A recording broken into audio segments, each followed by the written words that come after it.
عليكم ورحمة الله وبركاته.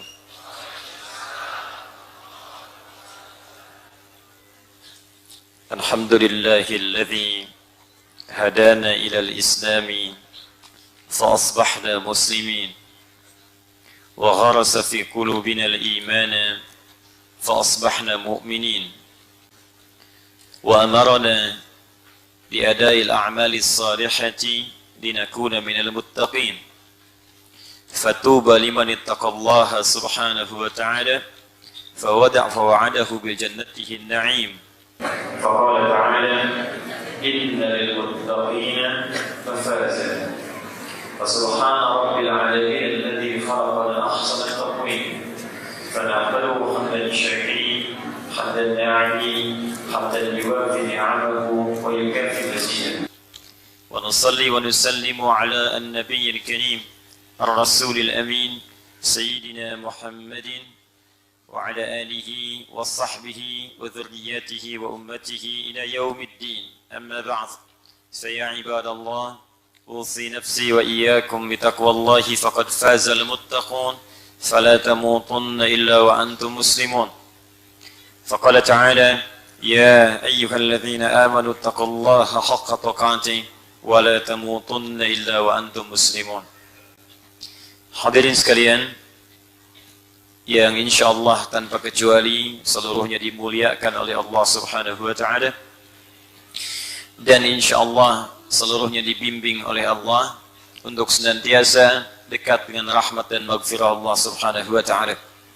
Tersebut dalam hadis riwayat Al-Bukhari dalam pembahasan Kitabul Ilmi nomor hadis 71, riwayat dari sahabat Muawiyah radhiyallahu ta'ala anhu 'anil Nabi sallallahu alaihi wasallam. Beliau bersabda: "Man yuridillahu bihi khaira yufaqihu fid din." Siapapun yang diinginkan oleh Allah berubah menjadi orang baik, memiliki sifat-sifat baik. Jadi kalau dia seorang pejabat akan jadi pejabat yang baik. Dia pengusaha akan jadi pengusaha yang baik. Dia seorang ayah akan jadi ayah yang baik. Dia seorang ibu akan jadi ibu yang baik. Dan yang menjamin Allah, bukan manusia. Jadi kalau yang menjamin, yang menciptakan kita, itu pasti terjadi. Tukang handphone menjamin, handphone ini bagus Pak, kita percaya. Tukang mobil menjamin, mobil ini bagus Pak, saya yang bikin, kita percaya. Yang buat pesawat menjamin, pesawat ini bagus Pak, kita percaya. Kenapa ketika Allah yang menjamin? Yang menciptakan kita, yang menciptakan pembuat pesawat, yang mencipta pembuat handphone, yang mencipta pembuat mobil. Kenapa ketika Allah yang menjamin kita ragu? Dan sekarang Nabi menyampaikan, orang yang dikenal Al-Amin, sangat dipercaya, bahkan dihormati oleh kawan dan lawan, memberikan keterangan langsung dari Allah Subhanahu wa ta'ala. Kata Nabi, "Man yuridillahu bihi khaira." Siapapun yang diinginkan oleh Allah berubah menjadi orang baik. Dan bila kebaikan ini dibawa dalam kehidupannya, maka Allah jamin kemudian kebahagiaan dan kedamaian dalam kehidupannya. Yufaqihu fid din. Maka bagian pertama yang Allah berikan pada seorang hamba, jika diinginkan menjadi baik, maka dia akan diberikan keringanan di langkahnya, kelembutan di hatinya untuk mau belajar tuntunan agamanya. Maka berbahagialah kemudian jika ada di antara kita, dari sekian banyak manusia beraktivitas, kita yang diberikan keringanan langkah oleh Allah, diberikan kelembutan hati. Saya tidak kenal Anda pada umumnya, tapi siapa yang bisa menggerakkan langkah Anda ringan untuk kemari? Kadang-kadang ada yang datang dari tengah malam ikut tahajud, ya, ada yang datang dari siang, ada yang sore, ada yang bertanya-tanya ada snacknya atau tidak. Ada yang tanya apakah bisa nginap atau tidak. Dari yang nginap tanya konsumsinya pagi ada atau tidak. Ya. Pertanyaan semua itu sesungguhnya ingin memastikan apakah saya bisa nyaman atau tidak belajar. Bisa mendapat bagian pengetahuan atau tidak. Tapi pertanyaannya, siapa yang melembutkan hati kita untuk datang? Siapa yang meringankan langkah kaki kita untuk hadir? Bila bukan Allah yang berkehendak, mustahil bahkan kita bisa berdesakan untuk belajar pada malam hari ini. Karena itu kata para ulama hadis, bahkan para ulama fiqh, ketika Allah memberikan kelembutan dan keringanan itu, dan menempatkan Anda di tempat untuk belajar itu, maka segeralah kemudian untuk berevaluasi diri, karena Allah sudah menginginkan kita baik. Jadi kalau Allah sudah menginginkan kita baik, kitanya nggak berubah menjadi baik, berarti yang salah kita pribadinya, bukan Allahnya. Kurang apa lagi Allah membimbing kita menjadi lebih baik. Dan di antara sekian pengajian itu, ada yang mengaji tentang fikih, ada yang mengaji hadis, ada yang mengaji tentang zakat, ada yang mengaji tentang riba. Di antara sekian pengajian itu, ada satu pengajian yang kata Nabi, kalau Anda belajar materi ini, maka bukan sekedar Anda menjadi baik, tapi dijamin oleh Nabi langsung Anda akan menjadi yang terbaik di antara sekian yang baik itu. Tidak cukup dengan amin, kita dengar dulu keterangannya. Keterangan Nabi-nya terdapat dalam hadis riwayat Al-Bukhari, nomor hadis 4719. Al-Imam Al-Bukhari mendapatkan hadis ini dari seorang bernama Abdullah bin Muhammad. Abdullah bin Muhammad mendapatkan hadis ini dari Abu Amir Al-Aqdi. Abu Amir Al-Aqdi mendapatkan hadis ini dari seorang bernama Sulaiman bin Bilal.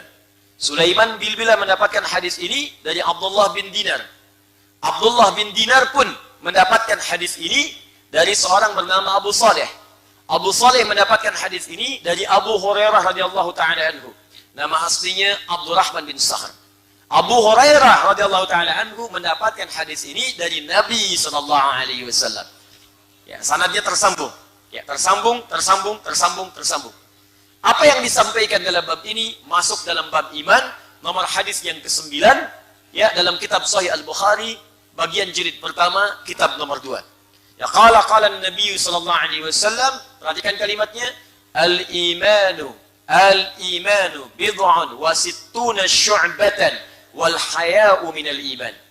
Iman itu tingkatannya ada lebih daripada 60. Sedangkan sifat malu adalah bagian dari iman.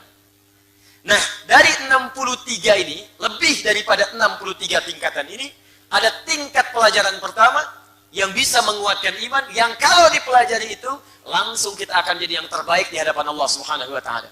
Hadisnya disampaikan pula oleh Al-Imam Al-Bukhari, diterima dari Hajjaj bin Minhal. Hajjaj bin Minhal menerima dari Syu'bah. Syu'bah menerima dari Alqamah bin Marsad.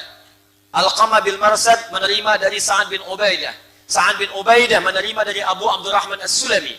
Abu Abdurrahman As-Sulami menerima dari Uthman bin Affan dan Ali bin Abi Thalib radhiyallahu taala anhuma, anin Nabi sallallahu alaihi wasallam qala, khairukum man ta'allama al-Qur'ana wa 'allamah. Khairukum, jika ada orang baik di antara kalian. Jika ada orang baik, man ta'allama al-Qur'ana wa 'allamah, maka yang paling baik di antara sekian yang baik itu adalah orang yang mau mengkaji isi Al-Quran dan mengamalkannya dalam kehidupan. Tidak pernah ditemukan orang baik puncak tertinggi kecuali ahli Quran. Silahkan Anda cek.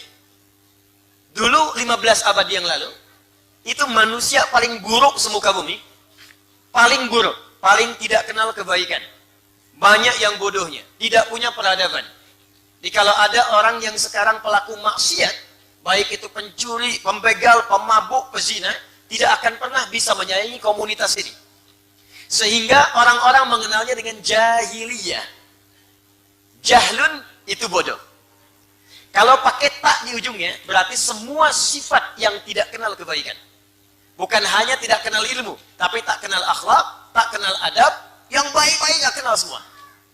Jahil orangnya, tak sifatnya. Kalau disatukan jahiliyah, berarti menunjuk kepada orang dan perbuatan sekaligus. Jadi kalau Anda ingin melihat pencuri, paling buruk pencuriannya, maka jahiliyah komplit. Jadi kalau pencuri sekarang, itu masih kelas amatiran dibandingkan jahiliyah. Kalau ada pembegal sekarang, maka dibandingkan dengan begal zaman jahiliyah, itu nggak ada tandingannya. Sekarang satu orang membegal, zaman jahiliyah, sekampung begal semua. Jadi kalau ada orang membegal sekarang, itu orang terlambat. Pemabuk sekarang, itu jauh kalah saing dengan jahiliyah. Pemabuk zaman jahiliyah paling pemula. Pemabuk pemula itu minimal 5 kali sehari mabuknya.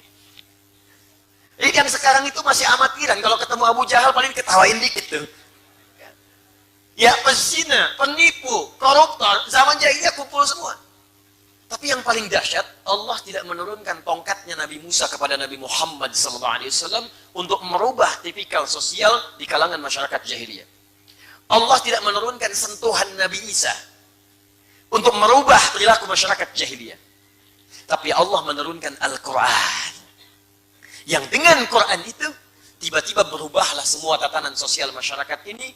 Dari yang pencuri tobat, pembegal tobat, pezina tobat, pemabuk tobat. Umar itu kan kurang keras apa lagi? Kerjaannya tiap hari nantangin orang. Kalau berani dengan saya naik ke Jabal Qubais. Jabal Qubais yang sekarang ada Istana Raja di atasnya. Ya, sampingnya Sofa samping Zamzam. Persis ada bukit di atasnya itu ada Istana Raja, dulu Jabal Qubais. Tepat di bawahnya sekarang ada tiang lampu rumahnya Abu Jahal. Persis. Kalau Anda naik ke situ, nggak bisa, sekarang istana. Ya, paling lewat samping, begitu lewat ke kanan, ada pos security satu, CCTV warna putih, ngadep ke sini. Anda lurus ke sana, ada kipas angin, 35 kipas angin sampai ujung. Ya, saya udah hitung itu. Izin Pak Danrem, saya itu. Alhamdulillah ada Pak Danrem malam hari ini, kita doakan mudah-mudahan beliau senantiasa disehatkan. Ya. Pintu 26, 27, sampai ke ujungnya. Sampai Babu Salam. Itu Umar tiap hari, itu selalu menantang orang-orang sekitaran. Kalau ada yang merasa hebat, ayo bertemu dengan saya, naik ke atas Jabal Qubais mengumumkan. Bertemu di Bukit A, kita berduel. Tapi sebelum datang, pamit dulu pada ibu yang telah melahirkannya, karena ia akan pulang tanpa nama, Umar. Mabuk sudah hatam. Betul, 5 kali dalam sehari, Umar. Kerasnya luar biasa. Tapi Allah hanya menurunkan 1-2 ayat untuk merubah kondisi hatinya berubah jadi baik. Lewat depan rumah saudarinya, tiba-tiba mendengar sebuah huruf Al-Quran, 1-2 huruf dibacakan, langsung menembus kepada jiwanya. Taha, Quran surah ke-20. Taha, ma anzalna alaikal Qur'ana litashqa. Taha, tidaklah kami akan turunkan Al-Quran kepadamu untuk memberatkan dirimu, tapi ingin memberikan petunjuk dalam hidupmu. Cuman toha, tobat. Anda sudah diberikan Yasin tiap malam Jumat, gak tobat-tobat. Al-Kahfi dibacakan, gak tobat-tobat. Ini Umar orang paling keras pada saat itu.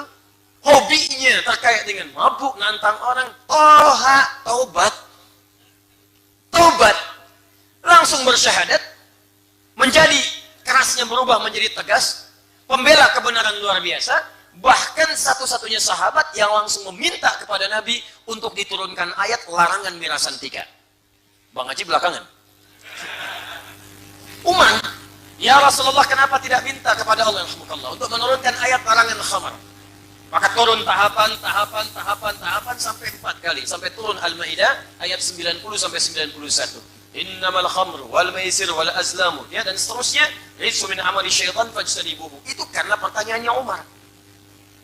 Jundub bin Junadah, tukang begal, pemimpin kampung begal, sekampung begal semua. Ya, kalau Anda ditakdirkan hidup pada saat itu, lewat kampung ini tidak nyetor, Allahu Akbar, nggak dijamin bisa pulang. Gifar namanya. Gifar. Datang pada Nabi, cuma dibacakan seayat 2 ayat, sentuhkan di hatinya, masuk ke dalam relung jiwanya. Langsung berkata, asyhadu an la ilaha illallah, wa asyhadu anna Muhammadar Rasulullah.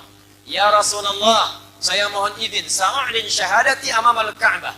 Saya ingin umumkan syahadat saya di depan Ka'bah. Kata Nabi, la taf'al, jangan lakukan. Karena orang Islam masih sedikit. Kamu umumkan, kamu dipersekusi, dipukuli. Bahaya untuk kamu. Pulang aja ke Gifar berdakwah. Apa jawabnya? Ya Rasulullah, saya ini membegal terang-terangan. Masa syahadat sembunyi-sembunyi? Pembegal dengar ayat Quran, taubat. Dan bersyahadat di depan orang. Kata beliau, asyhadu an la ilaha illallah. Wa asyhadu anna Muhammad Rasulullah. Ya ahla Quraisy, saya sudah syahadat. Mau apa? Allahu Akbar. Dipukulin. Jatuh pingsan. Ketahuan oleh sahabat Ali radhiyallahu ta'ala anhu. Ali berkata, jangan teruskan. Kalau dia terluka, kalian gak akan aman melewati kampung Gifar. Karena setiap transaksi jual beli akan melewati Gifar. Store. Ini preman-preman yang terima storan telat sekarang gitu. Sudah keduluan sama yang dulu.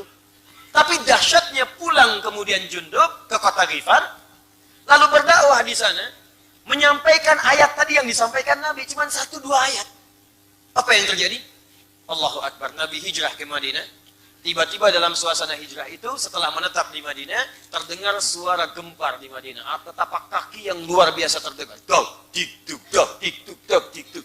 Orang heboh keluar melihat. Ternyata ketika dilihat, Masya Allah, Jundub bin Junadah sedang memimpin satu kampung masuk Islam semuanya. Kampung begal, sekampung masuk Islam cuma 1-2 ayat. Jadi kalau tiap hari ada yang baca surat A, surat B, surat C, dan tidak memberikan dampak, berarti ada yang salah dengan cara ngajinya. Sekampung, untuk mengabadikan peristiwa itu, maka tidak dikenal dengan nama Jundub, dikenal dengan nama kampungnya. Untuk menyebutkan nama daerah, nama kampung, dalam rumus bahasa Arab, tambahkan al di depannya, ujungnya tambah i. Saya dari Gifar, nama saya Jundub bin Junadah. Tambahkan Gifar, tambah al. Al-Gifar, ujungnya berikan i. Al-Gifari. Maka dikenal beliau dengan kunyahnya Abu Dzar Al-Ghifari. Tuh. Mantan begal, dengar Quran, masuk Islam, jadi dai. Bahkan setelah itu, jadi periwayat hadis, Pak, Bu. Jadi ahli hadis. Anda kalau baca Al-Arba'in, 42 hadis, buka nomor ke-18. Itu di antara hadis yang diriwayatkan oleh Jundub bin Junadah. An Mu'adz bin Jabal wa Jundub bin Junadah radhiyallahu ta'ala anhuma anin Nabi sallallahu alaihi wasallam qala ittaqillaha haitsu ma kunta wa atbi'is sayyi'atal hasanata tamhuha. Itu yang riwayatkan mantan begal. Anda sekolah tinggi-tinggi sampai S1, S2, S3, S4, kelompok 2, sampai tinggi. Pendidikan itu tidak membuat Anda dekat dengan Allah. Untuk apa? Anda meninggal juga. Bekal apa yang Anda bawa kemudian menghadap kepada Allah? Yang paling dahsyat, sudah tinggi-tinggi, dunia juga kemudian tidak baik, akhirat gak punya bekal, mau jadi apa? Jundub bin Junadah. Karena itu Bapak Ibu sekalian, teman-teman, kenapa kita memilih kemudian Al-Quran untuk belajar, dan kita menggali tafsirnya, karena kita berharap kalau jahiliyah saja kemudian bisa menjadi baik, maka kita yang di suasana lebih modern saat ini, seharusnya lebih baik dibandingkan dengan masa-masa yang telah lampau. Itu yang menjadikan kita memilih Al-Quran sebagai topik kajian di setiap malam Jumat ini. Dan kita telah sampai di pembahasan surah Al-Fatihah pada ayat yang ke-7. Ya, siratal ladzina an'amta alaihim ghairil maghdubi alaihim waladdallin. Sebelum diteruskan, saya selalu menyampaikan evaluasi. Saya tidak ingin ada yang datang mengaji ke sini, hanya datang, duduk, dengarkan, pulang. Tidak. Saya sampaikan komitmen dengan 2 komitmen. Masih ingat komitmennya? Awas, saya sudah melihat wajah-wajah yang sudah saya tatap ya. Jadi Anda tidak bisa mengelak insya Allah. Ya. 1, kita punya komitmen bahwa pada setiap surah yang kita bahas, ayat yang saya sampaikan, kita punya kewajiban pertama untuk menghafalkannya. Sepakat? Kenapa lemes? Sepakat? Wah, kok masih Al-Fatihah kok. Tenang aja. Al-Fatihah itu yang kencang aja, sepakat. Nanti begitu masuk Al-Baqarah, baru sepakat. Sepakat? Nah, bismillah, siap niatkan.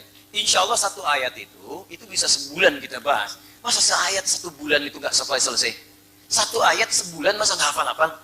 Alif, Lam, Mim. Sebulan nggak hafal, keterlaluan. Saya ruqyah itu. 1 ayat. Baik, yang kedua, kita punya komitmen setiap ayat yang kita bahas, insya Allah langsung kita amalkan. Jadi menghafal, mengamalkan. Menghafal, mengamalkan. Insya Allah Qurannya hadir dalam jiwa kita, dan amalnya juga kita praktekkan dalam kehidupan. Mudah-mudahan kalaupun wafat, sudah hafal ayat-ayat Quran itu, sekaligus mengamalkannya. Dan mudah-mudahan husnul khatimah insya Allah. Bismillahirrahmanirrahim. Al-Fatihah. Kenapa dinamakan dengan Al-Fatihah? Memiliki 2 makna utama. Sebelum saya masuk ke ayat yang ke-7, saya simpulkan dengan cepat. Al di sini punya makna yang pertama, maknanya adalah at-ta'rif atau ma'rifah, menunjuk pada sesuatu yang khusus. Fatihah artinya pembuka. Kenapa menggunakan al-ma'rifah? Sudah pernah saya sampaikan di pertemuan yang lalu. Karena ayat ini, surat ini khusus dijadikan oleh Allah untuk membuka mushaf dalam Al-Quran. 114 surah dibuka dengan Al-Fatihah. Yang kedua, al di sini juga berfungsi khusus, menunjukkan bahwa Al-Fatihah adalah surah pembuka yang kita bacakan dalam salat. Satu-satunya surah pembuka dalam Al-Quran yang dibacakan dalam setiap salat adalah Al-Fatihah. 17 kali dalam sehari. Karena itu disebut dengan Al-Fatihah sebagai pembuka, karena dia membuka bacaan Al-Quran dalam salat dan membuka bacaan Al-Quran dalam mushaf. Tapi ada makna yang kedua, saya ingatkan kembali, alnya disebut dengan istighraq. Dan dua-duanya kita praktikkan. Baik sedang membaca Al-Quran, sedang kita salat, pasti kita baca Al-Fatihah. Tapi makna yang kedua adalah istighraq, yang menunjuk kepada semua hal tanpa kecuali. Komprehensif. Sedangkan pada makna yang kedua ini, Fatihah dipahami sebagai segala pembuka yang baik-baik. Taknya menunjuk pada sifat, semua sifat. Allah disebut dengan Fattah. Fattah, karena membuka semua yang baik-baik yang kita butuhkan. Pembukanya disebut Fatih. Sifat semua kebaikannya disebut dengan Fatihah. Jadi kalau Anda ingin dibukakan oleh Allah, semua jenis kebaikan dalam kehidupan. Dibukakan karir yang terbaik. Dibukakan rizki yang terbaik. Dibukakan jodoh yang terbaik. Dibukakan segala hal yang baik dalam kehidupan. Kalau sakit, sembuh yang terbaik. Kalau bekerja, pekerjaan yang terbaik. Kalau rizki yang paling baik. Kalau pasangan hidup, jodoh yang paling baik. Maka secara singkat, baca dan pelajarilah isi surah Al-Fatihah. Karena itu banyak orang sakit kemudian membacakan Al-Fatihah. Supaya mendapatkan kebaikan, kesembuhan terbaik dari Allah Subhanahu wa Ta'ala. Bahkan di situ ada kisahnya. Seperti pernah yang saya sampaikan. Kepala suku di Arab zaman Nabi tersengat kalajengking Arab. Cari obat gak sembuh-sembuh. Dokter sudah angkat tangan. Tabib sudah gak bisa. Ditemukan seorang sahabat. Dimintakan, kata beliau, dengan izin Allah dibacakan Al-Fatihah, sembuh seketika. Di Al-Fatihah karena itu disebut dengan Asy-Syafi, Al-Kafi, Ummul Kitab, Ummul Quran. Karena faidahnya, isinya bisa membimbing kita kemudian mendapatkan semua puncak kebaikan dalam hidup. Tapi persoalannya, apakah semua yang baca Al-Fatihah bisa mendapatkan semua itu? Jawabannya belum tentu. Zaman Nabi seorang dibacakan Al-Fatihah, penyakit yang paling sulit sembuh. Zaman sekarang sakit kepala, baca Al-Fatihah 100 kali, nambah pusing. Apa penyebabnya? Karena boleh jadi cara bacanya tidak sama dengan cara orang-orang dulu membacakan. Orang dulu membacakannya pakai iman, orang sekarang hanya sekedar tulisan. Bacaan Al-Fatihah orang dulu tembus sampai ke jiwanya. Begitu dibacakan, dia bacakan karena Allah. Dia kenal dengan Allah, ma'rifatullahnya jalan, kehusyuannya ada. Orang sekarang dibacakan cuma di lisan, gak sampai kepada hatinya. Turun Quran surah ke-49 ayat ke-14. Kata Allah, banyak mengaku orang beriman. Qalatil a'rabu amanna. Ada orang-orang Arab berkata beriman. Qul lam tu'minu, katakan kalian belum serius iman. Walakin qulu aslamna walamma yadkhulul imanu fi qulubikum. Katakan kalian itu baru berislam. Kebanyakan itu di lisan saja. Zikir cuma di lisan. Subhanallah di lisan. Alhamdulillah di lisan. Allahu Akbar di lisan. Tapi nggak masuk ke dalam hati. Karena nggak masuk ke hati, kekhusyuannya nggak muncul. Takbir memang takbir. Abu Bakar dulu kan takbir sampai gemetaran. Allahu Akbar. Saking khusyuknya bergetar tubuhnya. Kemudian mengeluarkan air mata di matanya. Keluar air matanya. Ketika selesai ditanya, kenapa ya Khalifah Anda saking khusyuknya tadi terlihat sampai gemetaran? Kata beliau, saya mengucapkan Allahu Akbar lisan saya. Dan saya merasakan, mengatakan berkomitmen hanya Allah yang maha besar. Tapi saya takut dalam hidup ini lisan saya mengucapkan Allah yang maha besar. Tapi saya selalu merasa besar dalam hidup. Takut pernah merasa besar dibanding orang lain. Merasa hebat dibanding yang lain. Merasa sombong dibanding yang lain. Merasa paling khusyuk sholatnya. Anda bayangkan? Saat iman masuk ke dalam jiwa, maka pikiran menerjemahkan, hati merasakan.